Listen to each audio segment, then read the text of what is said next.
Walk inside the Birmingham Police Headquarters and you'll find a little museum that tells the story of the BPD.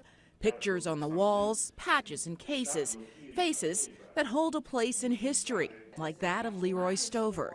Being the first black and all-white establishment, I didn't ever envision that I would be anything other than a patrol officer. But as it worked out, God was good, and I was able to move up with the help of some good white officer.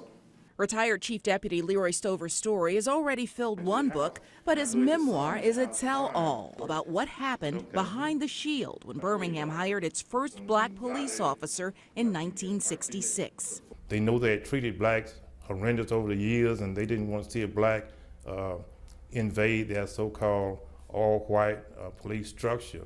And so I was treated real bad my first day. How bad?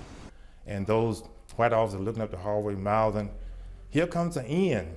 And he got on a police uniform and he has a gun. N mean that word. And so I got closer. They say, N, who gonna work with that N today?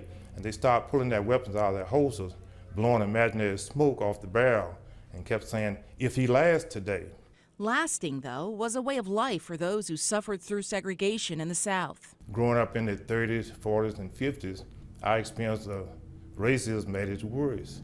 Something he witnessed in the 60s as well on the streets of Birmingham. And during that time, I was a truck driver, and the demonstration was going on, and I would be stopped in traffic, and I used to watch the demonstrators being beaten by police and water hoses put on, that sort of thing, because I had a chance to observe firsthand police treatment of young children, high school children, elementary school children. Yet after being persuaded by his boss, who was white, to take the test and getting the highest score on that day, Leroy Stover answered a higher calling to do what he had not at all planned to do.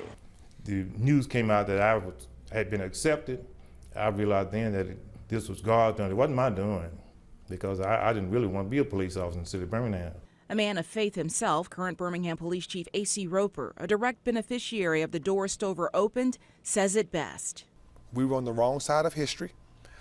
And so when that color barrier was broke by Leroy, to me it's much greater than what Jackie Robinson may have done, breaking the color barrier in baseball and all the other patriots that have gone before us. I asked the retired deputy chief about that first day.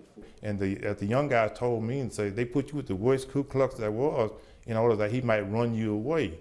They were forced to hire a black, but that don't mean that they had to keep him. Stover says that partner made him even more determined to stay the course. I tried my best to be a good example, not only for the blacks who come behind me, but a good example for the white officers I was working with.